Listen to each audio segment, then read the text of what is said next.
আজকে আপনারা আবারও প্রমাণ করে দিয়েছেন দেশনেত্রী বেগম খালেদা জিয়ার সূর্য সৈনিকেরা আগামী দিনের নিশ্চিত প্রধানমন্ত্রী তারেক রহমানের বিশ্বস্ত হাতিয়াররা এখনো রাজপথ থেকে চলে যায় নাই।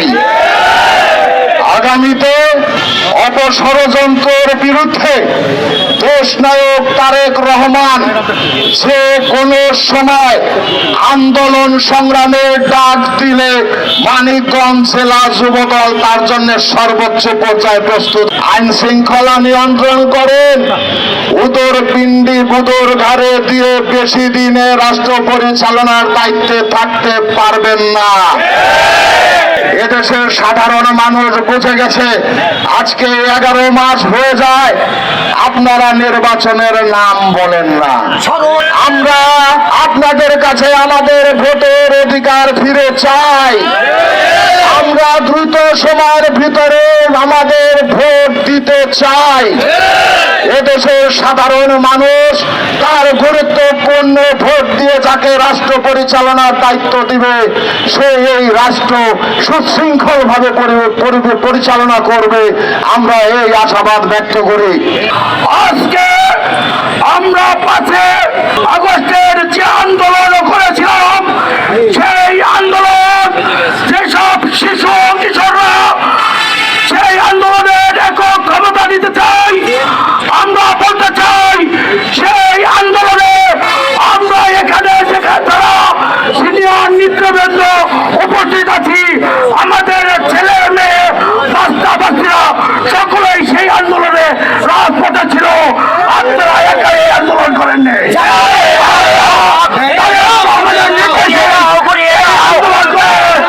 এই দেশটাকে পরবর্তীতে স্বাধীন করা হয়েছে।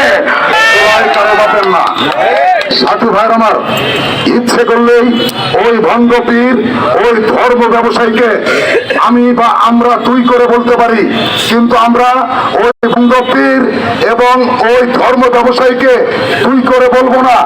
কারণ জাতীয়তাবাদী দলের রাজনৈতিক শিষ্টাচারে তুই তুমি গালি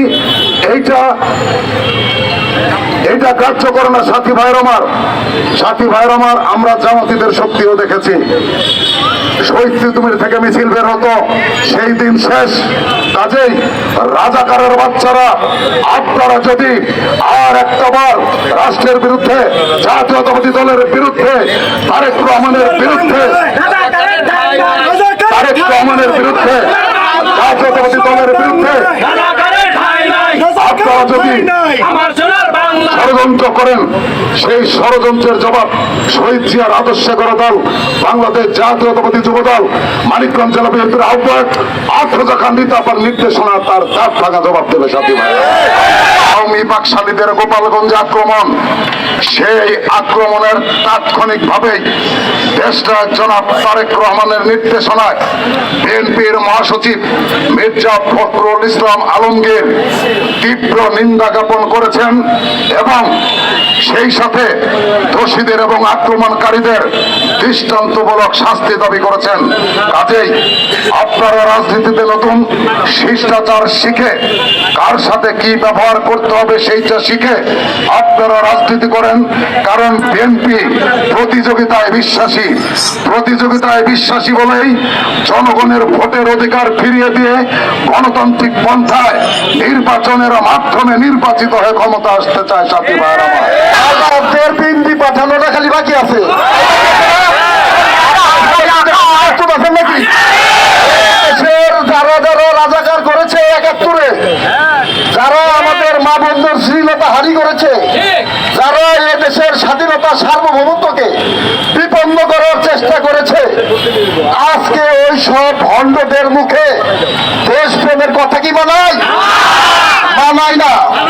আমি এই সমাবেশ থেকে বলতে চাই, ওই সকল ভণ্ডদের উদ্দেশ্যে বলতে চাই, বাংলায় একটা প্রবাদ আছে, কাকি আমরা চাপ দিবেন জানি কি বললাম না, ওইটা আমরা চাপ দিতে হইব।